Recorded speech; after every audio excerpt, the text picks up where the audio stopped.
है समय बड़ा तूफान, प्रबल पर्वत झुक जाया करते हैं, लेकिन कुछ ऐसे होते हैं इतिहास बनाया करते हैं। यह उस वीर इतिहास पुरुष की अनुपम अमर कहानी है जो रक्त कणों से लिखी गई है, जिसकी जय हिंद निशानी है सुभाष चंद्र बोस जयंती, जिसे हम पराक्रम दिवस के रूप में भी मनाते हैं। तुम मुझे खून दो, मैं तुम्हें आज़ादी दूंगा। दिल्ली चलो, आज़ादी दी नहीं ली जाती है। जय हिंद। ऐसे नारों से सुभाष चंद्र बोस ने भारतीय स्वतंत्रता संग्राम में नई जान फूंकी थी। उनके जोशीले नारों ने भारत को एकता के सूत्र में बांधने का काम किया। सुभाष चंद्र बोस का जन्म 23 जनवरी 1897 में कटक, जो कि उड़ीसा में है, एक बंगाली परिवार में हुआ था। माताजी का नाम प्रभावती देवी, पिताजी का नाम जानकी नाथ बोस था। उनके पिताजी वकील थे और काफ़ी धनाढ़ परिवार था। 1902 से 1912 तक प्रारंभिक शिक्षा ग्रहण की। 1912 में प्रेसिडेंसी कॉलेज में दाखिला लिया। कॉलेज में भारतीय छात्रों और अंग्रेज प्रोफेसर के बीच कहासुनी और हाथापाई होने की वजह से सुभाष चंद्र बोस को कॉलेज से निकाल दिया।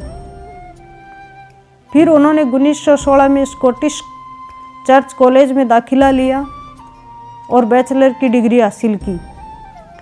अपने पिताजी व भाई शरद चंद्र बोस के कहने पर वो ICS यानी इंडियन सिविल सर्विस की तैयारी के लिए इंग्लैंड चले गए।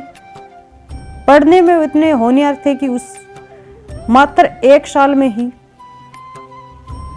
1920 में ICS में 4th रैंक लेके आए, जो कि उस वक्त की सबसे कठिन परीक्षा थी। वे स्वामी विवेकानंद जी व अरविंद घोष के विचारों से बहुत प्रभावित थे। स्वामी विवेकानंद जी को अपना आध्यात्मिक गुरु मानते थे। उसी समय भारत में असहयोग आंदोलन चल रहा था। ऐसे में एक क्रांतिकारी युवा कैसे अंग्रेजों का साथ दे सकता था। उन्होंने ICS की नौकरी को ज्वाइन नहीं किया और भारतीय राष्ट्रीय कांग्रेस में शामिल होकर चित्तरंजन दास के साथ काम करना शुरू कर दिया। बाद में उन्होंने चित्तरंजन दास को अपना राजनीतिक गुरु बनाया। 1923 में अखिल भारतीय युवा कांग्रेस का अध्यक्ष बनाया गया।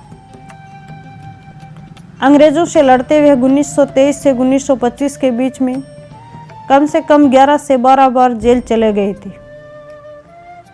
शुरुआत में गांधी जी की विचारधारा से बहुत प्रभावित थे, परंतु 1928 में जब कांग्रेस का वार्षिक अधिवेशन हुआ, उसमें गांधी जी पूर्ण स्वराज की मांग से सहमत नहीं हुए थे। वहीं सुभाष चंद्र बोस को पूर्ण स्वराज की मांग से पीछे हटना मंजूर नहीं था। जब सुभाष चंद्र बोस जेल में थे, तब गांधी जी ने अंग्रेजों के साथ समझौता किया और सभी जेल में डाले गए क्रांतिकारियों को रिहा करवा दिया। लेकिन अंग्रेज सरकार ने भगत सिंह जैसे क्रांतिकारियों रिहा करने से साफ मना कर दिया। यहाँ सुभाष चंद्र बोस चाहते थे कि गांधी जी अंग्रेज सरकार से किया गया समझौता तोड़ दें।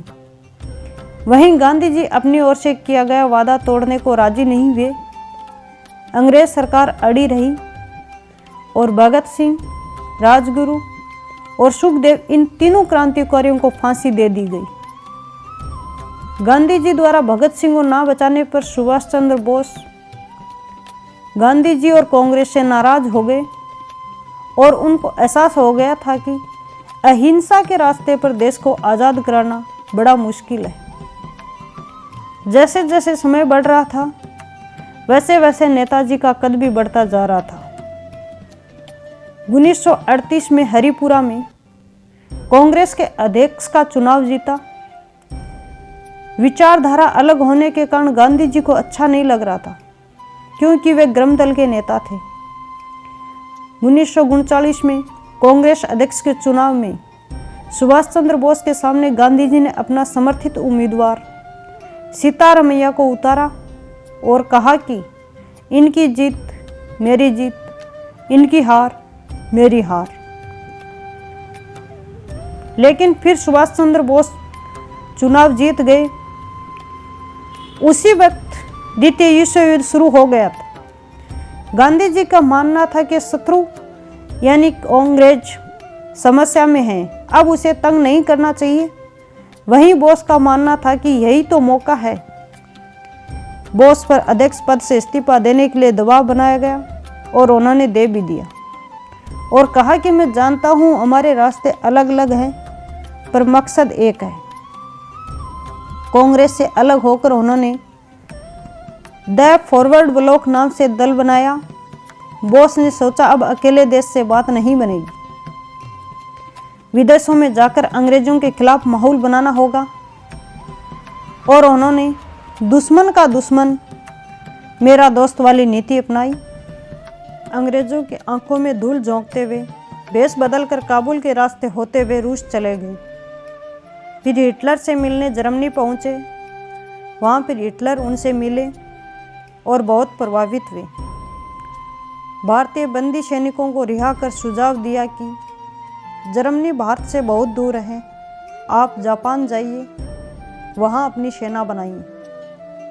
जापान में आकर बोस ने वहाँ के प्रधानमंत्री से मुलाकात की और कहा कि एशिया तो एशियाई लोगों का होना चाहिए, अंग्रेजों का यहाँ क्या काम है।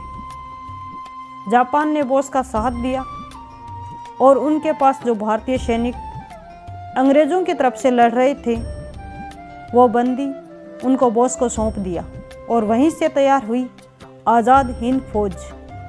उन्होंने जापान में भारतीयों की मदद से बहुत बड़ी सेना तैयार की।